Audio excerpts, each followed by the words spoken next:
Going to have a look at the international newspapers on France 24. Now Olivia's with us here on set. We're starting off with some new leads, in fact, on the September the 11th attacks in Benghazi, of course, led to the death of the US ambassador. What's the latest then, Olivia? Well, there's a congressional hearing going on right now that's seeking to find out exactly what happened, what were the circumstances surrounding these attacks that did lead to the death of a US ambassador in Libya. The Wall Street Journal is headlining on this morning, along with many of the US dailies, of course. They've said in their article that security was cut in Benghazi just before the attack, despite diplomatic requests from security on the ground, well, from people on the ground, US diplomats, because they were concerned about rising anti-American feeling and simmering violence in the region. So, of course, this is already one mark against the State Department, one small failure there. The Daily Beast, which is the online version of Newsweek, has been following this story for quite a few weeks now, and they're taking a political angle, saying Benghazi's intensifying blame game.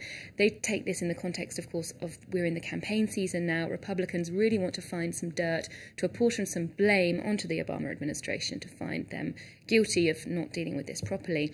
They've singled out US Ambassador to the UN, Susan Rice, for the real blame, saying that she shouldn't have come out a couple of days later saying that these attacks were because of the blasphemous Muhammad video. They suggest that she knew the true circumstances were nothing to do with the video and she was just trying to cover up a politically embarrassing situation.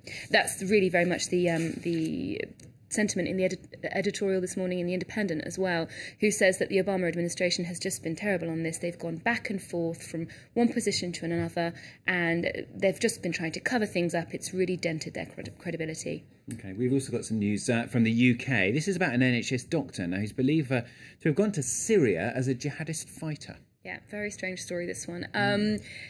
British police have arrested 2 people this morning coming off a flight from Egypt. They are believed to have been in Syria, taking part in terrorist activity there. Now, The Independent has the story this morning. One of the people thought to be a British doctor, a man who's originally from Pakistan. Now, he's suspected of being involved in a kidnapping in July where 2 photojournalists were seized by a jihadist group in Syria. The 2 men were crossing from Turkey into Syria. They were captured by this group, and they remember many of their captors. They spoke about one man who spoke with a South London accent, who was a doctor, an NHS doctor, who talked about the NHS, talked about his wife and child back in the UK, and said that he was there to fight a holy war.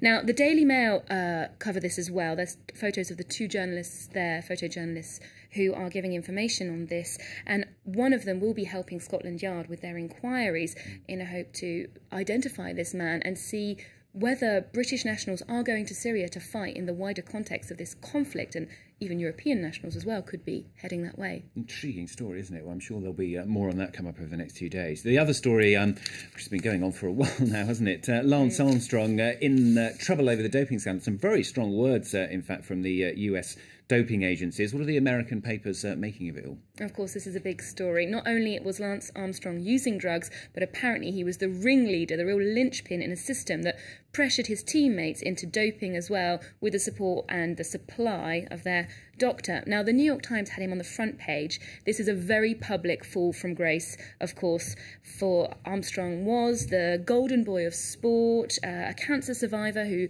donated a lot of money to good causes. So it's a very damning kind of article. The information they're using comes, like you say, from this anti-doping report, which names and shames all the moments when he was apparently doing blood transfusions, taking testosterone, etc.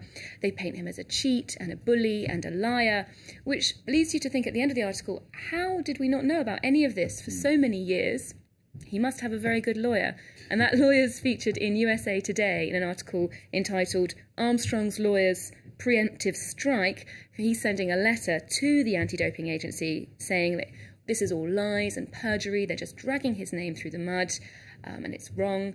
I think really in the media, the damage is done. His name has been sullied now. Yeah, hatchet job is the word that we've been using in the news this morning. All right, Olivia, thank you very much. That's according to the lawyers, not from me, I have to add.